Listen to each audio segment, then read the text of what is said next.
it's not easy to take a stand when you know they're coming for you. Right. And it's hard to stand and take all the shots and be the one that everybody's pointing the hate at. That's the difference between her and then Riley and Aldine. We told Aldine you were coming on this week, and he was so excited because there's a lot of similarities with how you guys approach things. And it's teaching everybody it's okay to stand up when it's not easy to do that. That's what's hard. When it's not easy to stand up, that's when you really make a difference. Well, you know what I've realized, and I'm sure you guys have too. Yes, like the backlash is inevitable, right? You'll have people calling you names, most of the time through a screen on social media. You'll have the crazies, whatever it is. But the support that I've received, tenfold anything negative, which is not how I thought it was going to be. Yes, I knew most common sense, everyday Americans intuitively knew that at least the sports aspect was wrong. But what I didn't know was just how many. I was fully conditioned to believe, partially because of the different trainings and what we were told, how we were told we would be received for saying this. We would lose friends, we would lose our scholarship, we would never get a job, all the different ways they really tried to emotionally blackmail, gaslight us into submission. I believed all that.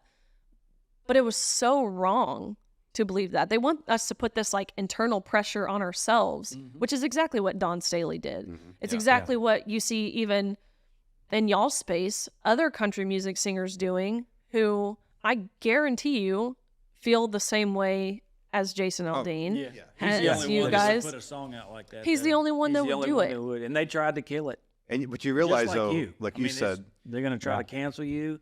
But what was the response you guys got? You realize when we got on, when we got on tour too. Same thing with you. All that noise is on the fringe. Of course, it's and all they're loud. On the fringe.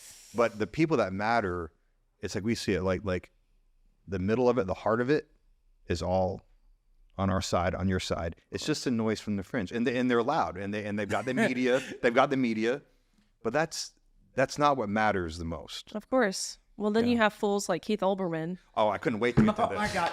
Yes, I got out there. Y'all can talk about him because I can't stand that son. Look, my motto. Language. My motto this whole time that I have developed this platform and really been thrust into this position is don't punch down.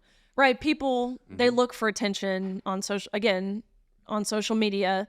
That's what they're craving, and so I don't give it to them. I don't really respond to any of the negative stuff, but I, for some reason, could not help myself when it came to Keith. It's the face.